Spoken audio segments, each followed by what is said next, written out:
今年係中國人民抗日戰爭暨世界反法西斯戰爭勝利80週年，同時亦係澳門回歸祖國26週年。重走東江中隊的足跡，華南路線愛國教育系列活動，由社會文化司司長辦公室支持，教青局聯同澳門7大同鄉會及社團共同主辦，並喺一眾嘅籌委會成員大力推動之下，項目已經熱烈展開。活動早於2023年就開始萌芽，起初由澳門汕尾市同鄉總會舉辦咗兩會精神傳達宣講活動。因為受鄰近地區嘅顏色運動影響，點樣喺鄰近地區推動愛國情懷嘅理念油然而生。鑒於由汕尾市延展至大灣區7個市嘅東江中隊華南路線，對於抗戰勝利有重要嘅歷史意義。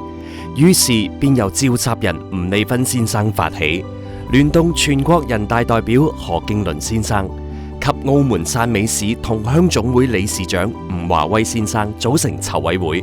集結社會賢達同埋各市代表，共同推動重走東江中隊的足跡華南路線愛國教育系列活動，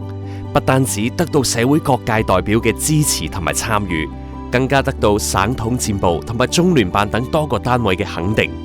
澳門作為東江中隊華南路線重要據點之一，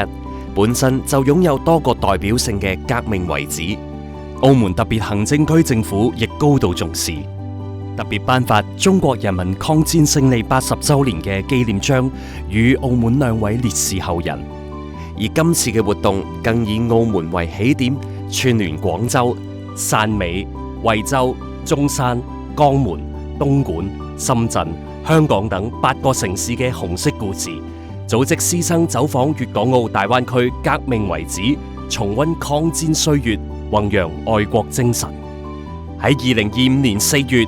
活動邀請澳門30多位教育界中高等院校校長、主任、教師及教學人員實地參訪，並收集各方意見，優化行程，展開為期3日嘅重走東江中隊的足跡華南路線紅色之旅。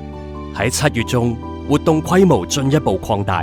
匯聚咗澳門28所學校，超過250名師生共同參與，深入走訪粵港澳大灣區多個革命遺址。澳門青少年得以多角度認識抗戰歷史，深刻理解革命精神嘅時代價值，親身追隨先輩們嘅戰鬥足跡。活動更得到中國中央電視台報道。而家我哋一齊嚟聽下學子們嘅分享啊！我係嚟自教義中學就讀高1年級嘅楊嘉怡啦。嚟呢次東江縱隊呢個旅行係我期待已久嘅，我非常希望去參觀東江縱隊係廣東嘅足跡。然後呢，令我印象深刻嘅首先就係東江縱隊嘅紀念館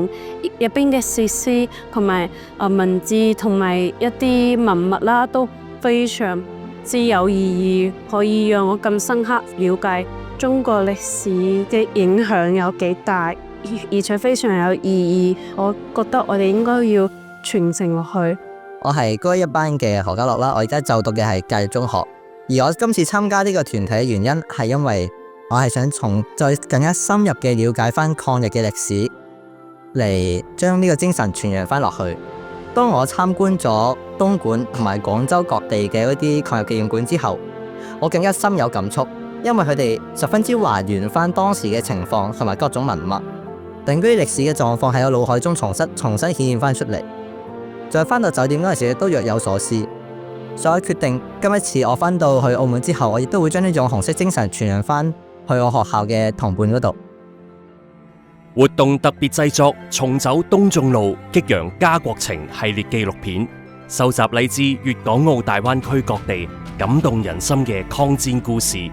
並邀請到各市先烈後人，包括澎湃孫女彭伊娜等進行現場分享。通過19個單元，重現一幕幕用鮮血同生命譜寫出嚟嘅保家衛國壯麗詩篇，讓歷史得以銘記，精神得以傳承。呢趟特別嘅旅程，既係對東江中隊抗戰歷程嘅緬懷，